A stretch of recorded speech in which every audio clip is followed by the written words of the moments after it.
Welcome to the DevReady podcast, where we're helping non-techs build better tech. Today, I am joined by Kylie Shawn, who's a LinkedIn strategist and trainer for small businesses. Welcome, Kylie. Hi, Anthony. Thank you so much for having me today. I'm really excited to be on your podcast and to have a chat. Cool. Thanks for joining us. And so I know we've got a lot of startups or established businesses, and there's a lot of like smaller in-between ones that we have on the podcast. We reuse LinkedIn a lot and reach out to people, and that's how I met you and got you onto the podcast. Is that something you see as like a real major focal point of someone's outreach or marketing if they're starting up and trying to get out there and establish themselves? Yeah, absolutely. So I think LinkedIn is a really great tool, particularly for businesses who are looking to establish themselves. And the reason why is if we look at LinkedIn as opposed to the other social media platforms, it's at this time the only one that's been set up from that professional lens. And I think if we keep that in mind, it influences the intent that people go to that platform with. So I know for myself, if I'm looking at Instagram, if I'm looking at Facebook, I'm going there with a different intent and a different mindset. When I'm going to LinkedIn, I'm very much going with that work perspective, professional development perspective, to learn more, further my own education, to find partners, potential clients, and build my network. So I think particularly if you're starting out, it's a great platform to get started and get your brand and your business online. Yeah, I think that that business first focus is probably key. Yeah. That's what we think about. It's networking, trying to grow who we know. Really, when you do think of the other social media, it's more of a like entertainment based type of thing. I think Facebook is probably people used to think of family and friends. Yeah. Now I'm not sure what everyone gets out of it. Yeah, but and like, those platforms have a place, absolutely. But I think if you're in that business place, in that business mindset, yeah, absolutely. LinkedIn is the platform where people go with that mindset and that approach. yeah, definitely. With say LinkedIn over the years, so we've been in business for about 15 years. We've had a LinkedIn account probably that entire time. I've seen a lot of changes. Have you sort of seen the changes that have happened with like what they're calling the algorithm and how content is shown to people, and how is that affecting people's reach or the ability to market to more people? Yeah, that's a really great question, and it's very topical, particularly at the moment where people are seeing maybe a decline in their reach and a decline in their engagement. I think if we go back to the start though, LinkedIn did really start out as that online resume job seeker platform, but it has definitely transformed past that. And I think now most people understand that. So coming into kind of moving forward, looking at how businesses can use LinkedIn, like you're saying, to share content in front of their audience. And as you said, what I've found is that there has been a decline in people's reach, in comparison to previously. But I think if we kind of go back to that premise of providing educational content, providing advice, providing content that's relevant to your audience and of value to your audience, it's got to be a good strategy because you're providing value, you're providing education. And I think too, it's considering the metrics that you look at. So a lot of people will look at the metrics of how many people like their content, how many people engage with their content. But I do think there's also a different level on that where, you also need to be looking at, who's reaching out to you, who's wanting to connect with you, what are those conversations like? Because if your strategy on LinkedIn is to be having more conversations, better conversations, that's what we've got to look at as well. And I do also find that people will read your content and might not necessarily engage with it, but they're still absorbing your content and taking it on board. So even if people aren't necessarily getting that engagement, I still encourage them to continue with a content strategy and really focus on that, adding value, providing education, and really providing content of benefit to their audience. Yeah, so my understanding of the changes to the algorithm and what people are seeing, it's more of that content focus. So it's where you're either providing value or an opinion on something. So you're creating something new effectively, not just sharing something else that someone has shared or a one-line post, which could be a tweet or an X or whatever it's called these days instead. Yeah, absolutely. I would agree with that 100%. That goes back to providing value, anything that provides advice or an insight as well. So that's when you're sharing an opinion, particularly if it's a little bit unique or a little bit challenge to what the typical opinion there would be. So, and there's definitely ways that you could do that on LinkedIn and still being considerate of your audience and things like that. Yeah, so it's keeping in mind that you're there.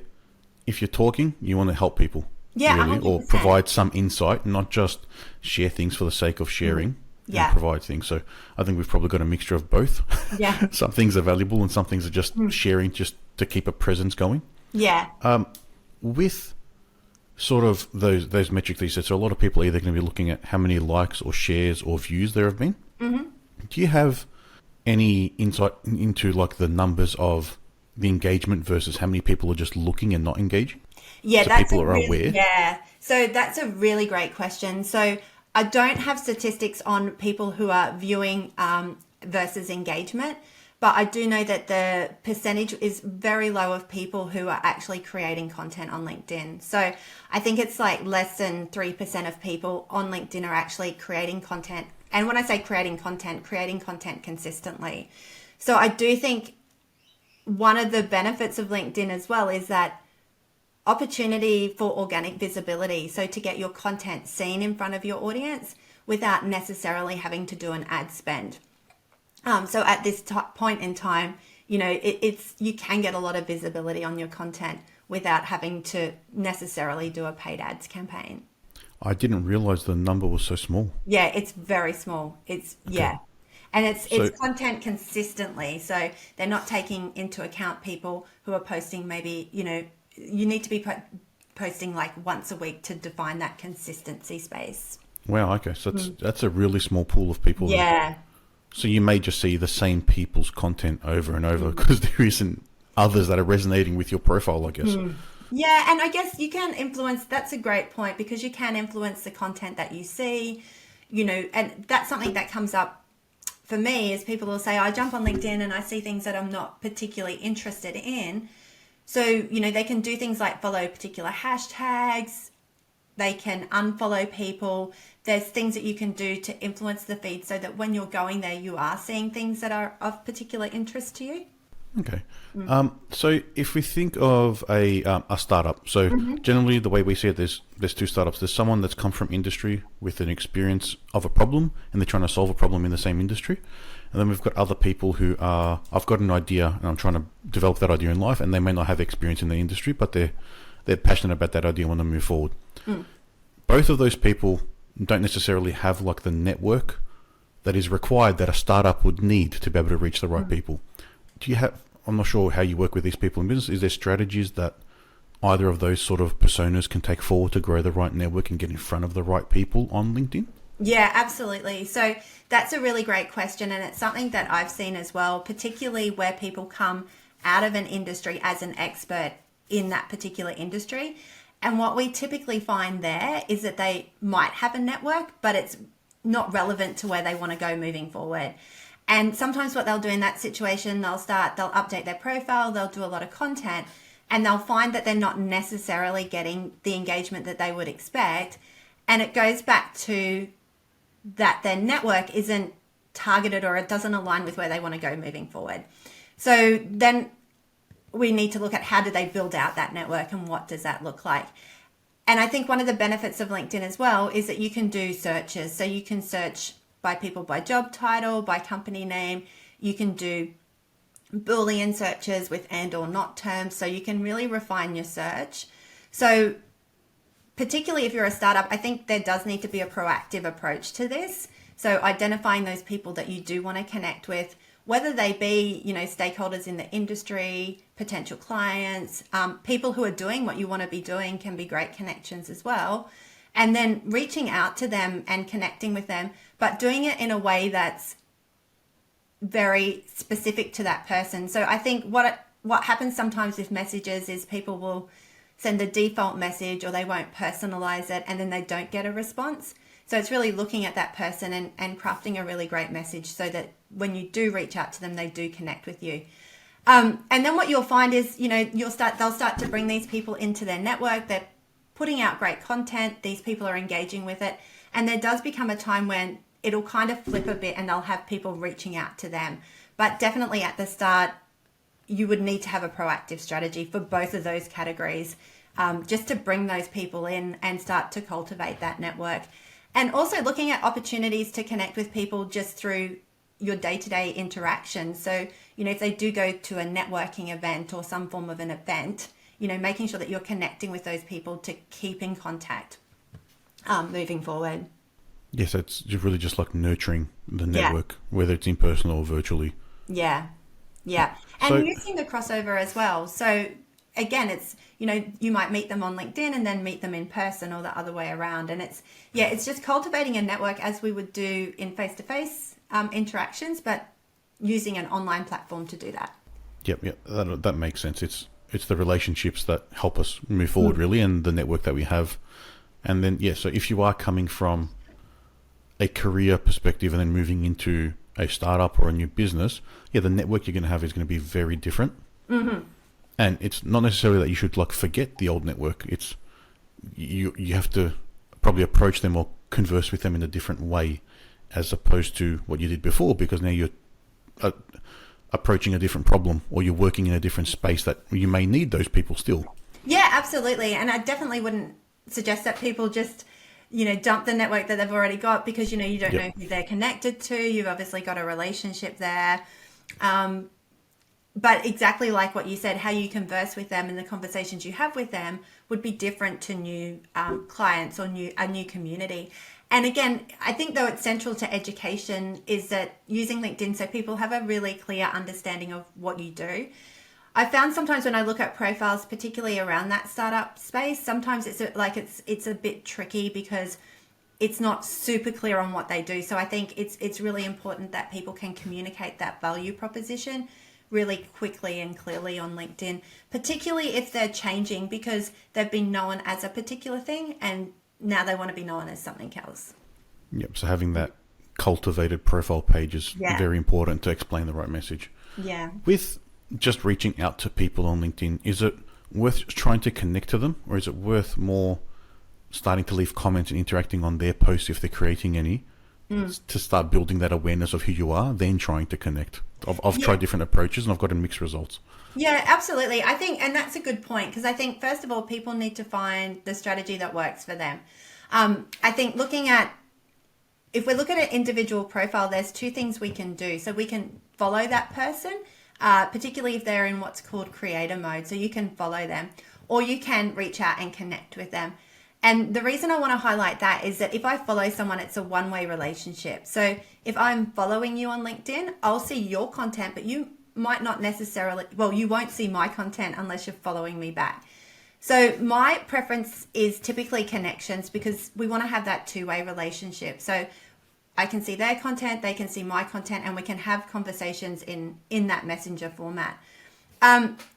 There is absolutely a strategy where people might identify a hit list of people they want to be connected to and engage with their content and like their content as a starting point so that particular individual is familiar with them. Personally, I found just doing a targeted connection request can work as well, but I think the key there is having it really targeted and really specific. So, reaching out to them, explaining why I'm reaching out to them, but not in a salesy, pitchy way. But one of the things that I look at with my clients is when they're doing that, I say, if you can send that message to someone else, it's not personalized enough. So it's got to be that personalized that you couldn't send that message to someone else. So I think that's a really easy way to stand out, because a lot of people don't. They just do the default connection, or they do the message around, we're in the same group or something like that. So I think, yes, it takes more time, but you'll get a much higher result if you're customizing those messages. And I know myself, if I get one that's really personalized, I'm much more interested, and I'll communicate back even if what they've got isn't of particular interest to me right at this point in time. Yep, I think we do quite a bit of our LinkedIn outreach, and that's how we get guests on the podcast or try and build networks. So I think I've got 7,000 connections or something like that, but I don't know most of them. So this year I've done a focus in just trying to meet as many or reach out to as many as possible, understand. And I've done a mixture of, here's a templated message because it's quick to send out messages. Yeah. Here's a custom message, and it's quite slow. And then I went settle on a mixture of both, where it's mostly templated with, all right, let's see what they do on their profile and mention something. Yeah. that's similar, and they do seem to get the better response. Yeah, absolutely. That's great. Yeah, it's testing and experimenting to see what's going to work, and it's never straightforward. Like Ah, it's no. also the people you're connecting to, Exactly. I was how just it going to say, yeah, responds. sorry. Yeah, exactly. So, and it comes down to your audience. So if you're targeting an audience who's very busy, time poor, not on LinkedIn much, how they respond is going to be different to someone who is in a different role within the organization. So absolutely. And I get that a lot. People like, what's the best way? And I don't think there is one best way. It's identifying what works for you, understanding who you're trying to talk to, and being able to talk to them in a way that they understand. Yes, it's really understanding their profile and what they've been posting about, even referencing something that they've commented on or something Yeah. like that. At least so then you understand who you're talking to. So with is there sort of some like key strategies or some key approaches to defining a strategy for how you should approach your LinkedIn outreach that you have? Yeah, I think so. So I think there's three components of it. And what I find is people will come to me and ask about LinkedIn outreach, but that's kind of the last step in the process. So I think the first step of the process is to make sure that the profile's really on point and talks to the ideal audience and is positioned correctly, because that's going to be the anchor point or the reference point that people come back to. So if you're reaching out cold to someone, they don't know who you are, they're going to look at your profile. So that's the first step, and having that really targeted, talking to that audience. The second step there is I do think that you need to be sharing content, particularly if you're positioning around being an expert in a particular field or particular industry and sharing insights. Because again, and I think you said it before, like you'll go and see what people are up to and what they've been doing and posting. So I think we need to have that background piece happening first and then look at the messaging structure. And I kind of look at the messaging structure as that's the way you're going to bring traffic to your profile. And we don't want to bring traffic to something that's not putting you in the best possible light or you in the best possible position. So that's why we need to look at those things first. But then when we move into the messaging structure or the outreach structure, there's a couple of things that I personally look at. So I'll be quite specific with my content. So I'll myself work in 3 monthly blocks, and I'll be quite specific with my content. And I'll have content that really does talk to the audience that I'm targeting during that time. So for example, if I was targeting marketing managers around social media training, my content would be in that space. And then what I would do is do the searches, I'm finding them, and then I'm essentially reaching out to them to first of all bring them into my network and then looking at how I have a conversation with them. And I think what we want to do is look at how we can get into a conversation that is two-way. And I literally have someone at the moment in my messenger, they've sent me like 8 messages and I haven't responded to any of them. But I'm like, I want to see how far this is going to go and at what point they're going to stop. But what we want to do is we want to think of it like volleyball or, hit the ball over, they hit it back, come back, come back. So, asking questions, trying to learn about people, trying to have a conversation with them. And then at some point, looking at how you take that conversation off LinkedIn into an online meeting or a face-to-face meeting, or what's going to suit your business and what it is you want to do. Yep. So with that example, you're just getting bombarded with messages from the same person. I'm experiencing that with emails, which people are taking my email because it's on my profile and just sending me emails, and I'm getting 5 or 6 at a time. They're like, "Oh, we've caught you at a bad time. Do you plan on responding?" No. And I just keep ignoring it. Yeah. And so I guess there is some thinking around, and I don't subscribe to it myself. I guess the thinking around it is that it's a numbers thing. So if they send enough, they will get someone. But again, I think if you're starting up, particularly your brand reputation and your online reputation is so important, and you've kind of only got one go at that first impression. So to me, it's not worth kind of burning a whole lot of people to get one. I would focus on a smaller group and be really targeted to them. Yeah, that makes a lot more sense. Just take your time, refine, make it customized, show that you've actually put in effort.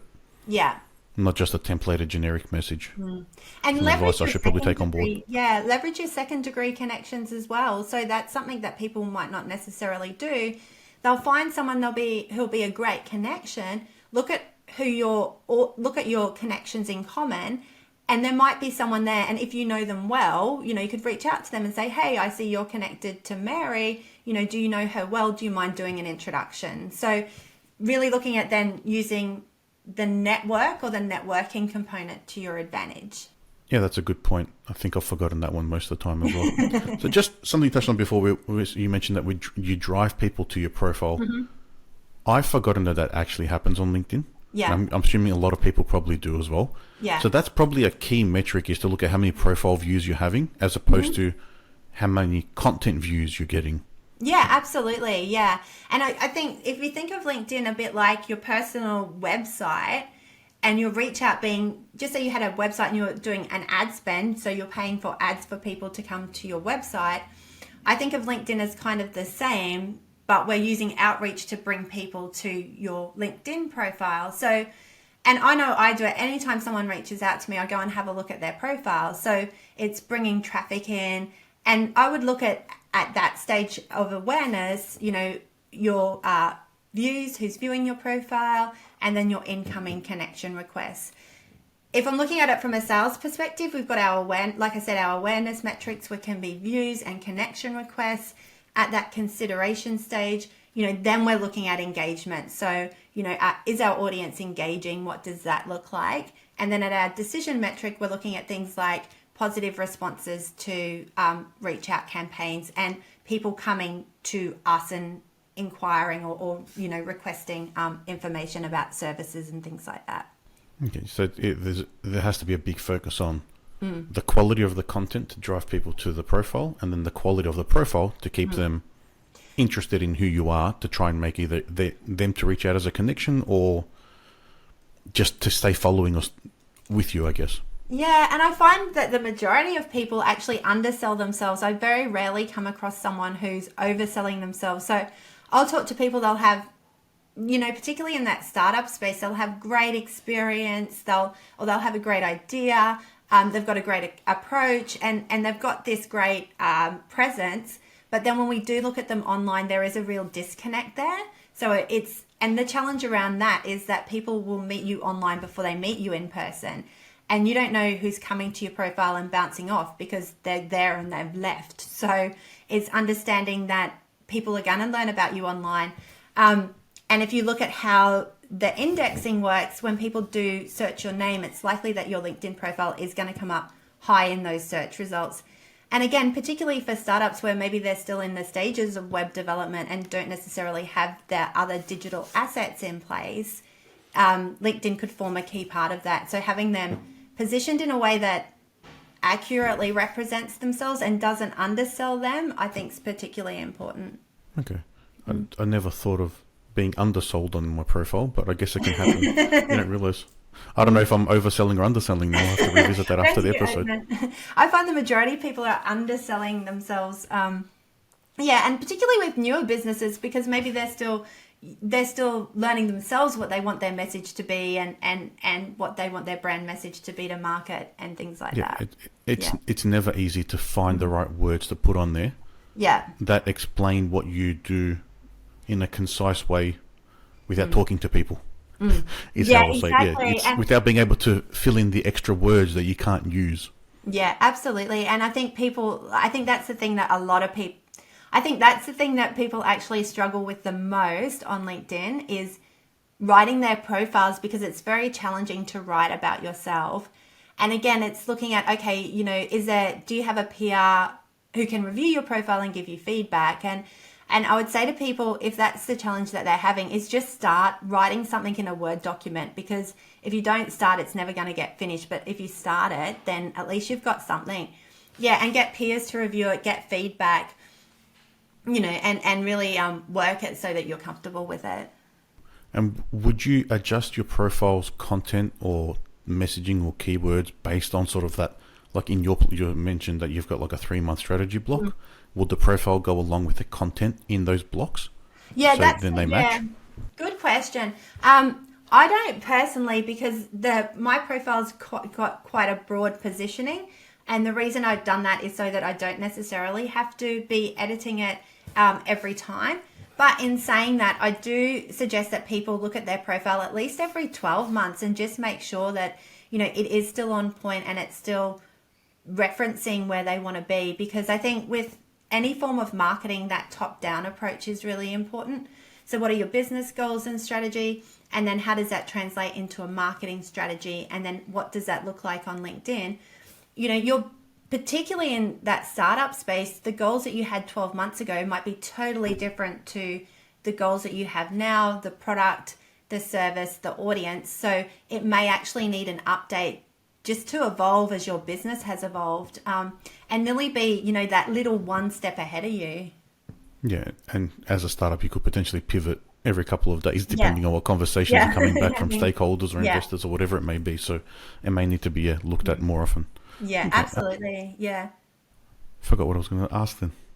I like that you said investors, because I think that's really important as well, is that investors are still going to have that experience of going, okay, we're going to invest in this business. These are key people in this business. What does their online presence say about them? So even if it's not clients, investors, I think, are as important. Yeah, especially if you're an entrepreneur or a startup trying to get something off the ground, then that is definitely what people or investors do look at. Yeah. And I've seen that they've been very, very picky around titles or even just the dates that a business has been running from, because that all shows them, right, if you started the business 3 years ago and you're looking for money now, what's happened in those 3 years? I mean, that's a negative thing for them. With any startup, so if you've got a team, would the team need to be in alignment in the messaging and positioning because they're representing a team or a business, or does there still need to be that individualism across each person? Yeah, that's a good question. So I think from a team perspective, employees can connect into the company page. So I can go to a company page, I can go to people, I can see the current employees. And I think with that in mind, that it's really important that there is brand alignment and business alignment through the individual profiles, particularly with your key stakeholders and your senior people and anyone who's, say, responsible for business development. But I would also say that it does need to be individual as well, because we don't want to look at the team members and see everyone's the same. It needs to have their personality and their background and experience and insights. So I think from an organizational or a team approach, it's then really, defining key areas where you want consistency. And that could be the banner. It could be how you talk about the company. It could be how you position the content in the experience section. It could be that there's a process where those profiles get some feedback and review, just so that they can make sure that they're relevant and they're positioning the business in the best possible way. So I think that's, it's a little bit of both. I think the overlaying thing, though, is thinking about, particularly for a new business, if they've got a social media policy, because at the end of the day, if someone does something that, a founder's not particularly happy with, they can have a policy conversation. It's not an opinion. It's not saying, hey, I noticed a post, I didn't like it. It's more of a conversation of, hey, this is our social media policy. The activity is not in line with that. So you've got that kind of, I guess, support or infrastructure there. The other thing with LinkedIn particularly, and I think this is a bit of a deficit from LinkedIn's perspective, is a company page admin can't remove someone easily from the company page. So again, an internal process, I would look at having an onboarding process for new team members, and it can cover those things. It can be like, this is our, here's some banner options, this is how we do the title, we want you to put this bit of text in your summary, this is how we talk about the experience section. But then also having an offboarding process as well. So if someone does leave, part of that checklist is making sure that they actually disconnect their profile from LinkedIn, because there's a potential risk there of brand reputation if someone leaves and they're still representing your business online. Yeah, especially if they're stuck on that company page. Yeah, exactly. So, I hadn't heard about having a social media policy before. Okay. Any advice on what you would need to sort of set up or cover in that? Because I think that's going to be an interesting thing and probably growing more and more in need as we go on. Yeah, I think it can cover a whole range of things. I think, though, the three things that I would look at is what you're happy for people to share. And I think the overlay on this is, I think people will have good intentions, but they might not recognize or realize, what they're sharing is not appropriate. So, for example, I had a client and in their social, they were in construction. In their social media policy, it says that they're not allowed to share any photos of site work or site visits.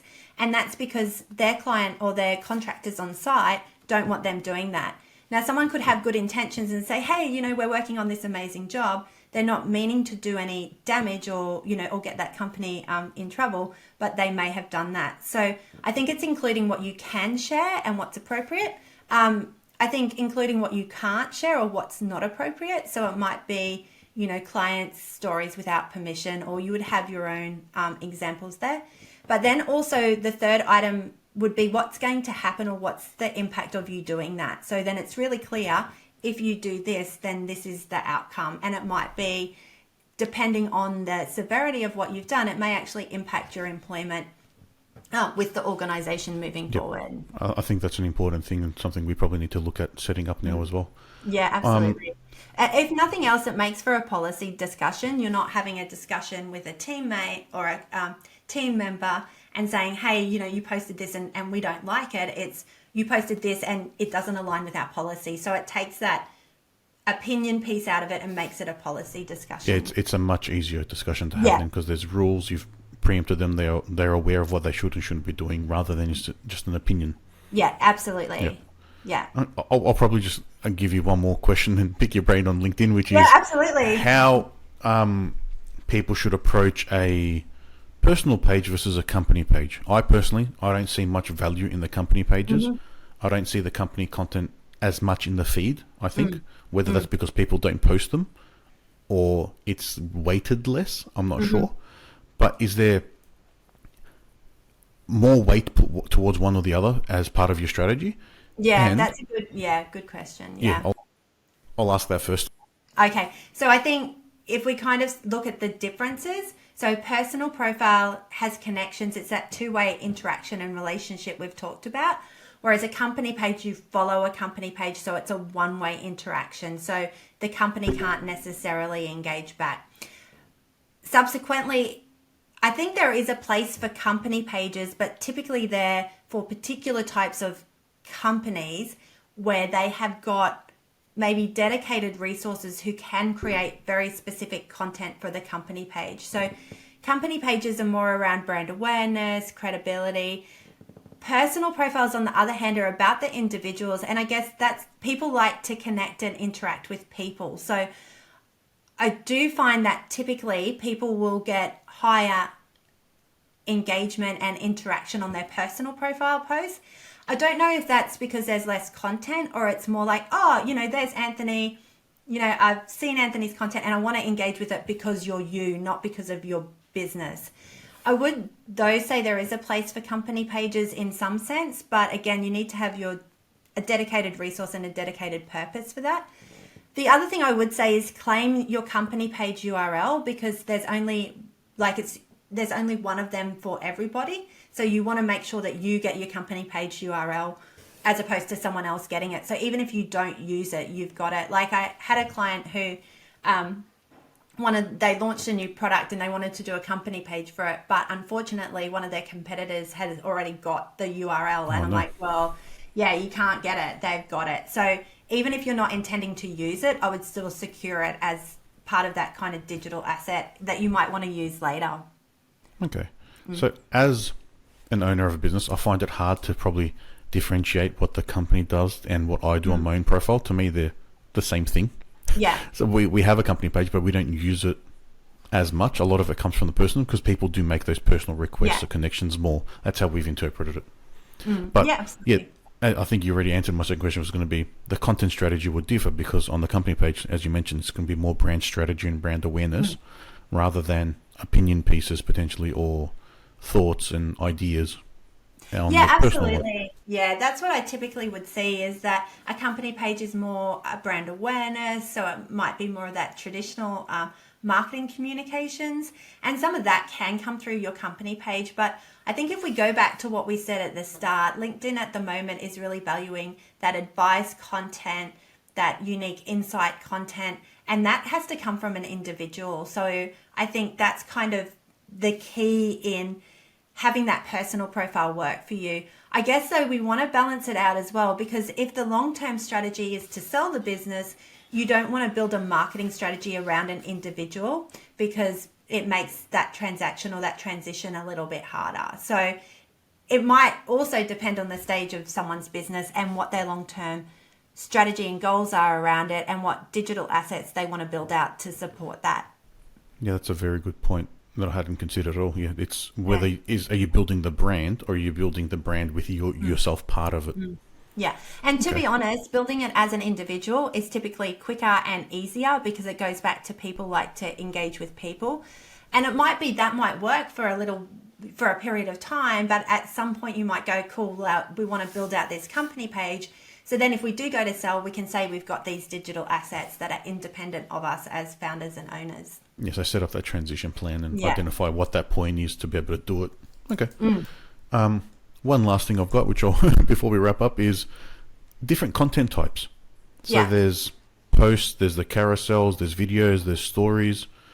I'm not sure if shorts are there or an equivalent to that is coming anytime soon. Long form videos, then there's articles and PDFs. Like, is there a mixture that works best, or do you have something that, from your experience, whether it's anecdotally or not, that is the more type of content that's consumed? That's a great question. Like you said, like there's long form articles, text, images, videos. There's a whole lot of different content types that you can do. And I think it goes back to a couple of things. Is first of all, knowing your audience and how they like to consume content. Personally, I'll do a lot of long form articles, and that's because because I do a LinkedIn newsletter, but that's how my audience likes to engage with content. So from my perspective, I do that. Also going back to, I guess with any social media, it's that content that's going to keep people on the platform. So for example, carousel posts like myself, I do a lot of those because they stop people scrolling. They keep people on platform without necessarily the requirement of me having to do a video. You know, like it's the same impact without necessarily having to do that content piece. But typically for me, I will work in a theme. So I might have an article based on a particular theme, and then I'll take that and I'll put that in different pieces. So it might be a long form article.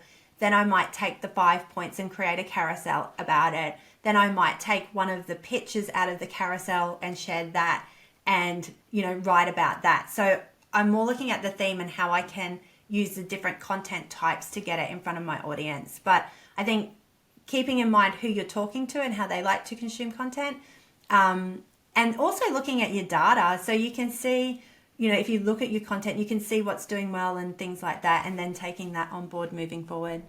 But anything that's going to stop people, LinkedIn, because LinkedIn want people to stay on the platform. So anything that's going to keep people on platform is typically going to do better because it's aligning with their objectives. Yes, so don't just share like a link to YouTube. Yeah. Because it takes people off platform. It's keeping the eyeballs in LinkedIn and making it as engaging and interesting as possible to keep people looking at your content. And that's probably the same strategy applies to all social media. Yeah, absolutely. Really, but LinkedIn has that business focus where we can grow the network and try to turn our ideas into successful businesses, really. Yeah. Yeah. All right, well, it's been a pleasure, Kylie, having you on, and there's been a lot of information here. I don't know if I've picked enough questions or I've gotten everything, but I think there's a lot there that someone can take to try and grow their brand. If anyone wants to reach out to you to learn more or how you could actually help them, how can they do that? Yeah, so I think we'll stay on topic, and I would say LinkedIn's probably the best is the best place to find me. So find me on LinkedIn and send me a connection, and happy to have a chat with anyone if they want clarification or any more information on any of the points that we discussed today. But thank you so much for having me. I've had a really great time speaking with you. Thanks, Kylie. Yeah, it's been a pleasure. Some great insights there, and we'll definitely put your link out in the notes when we post the video and content, so then everyone can find you easily. And once again, thank you. Thank you. Have a great day. You too.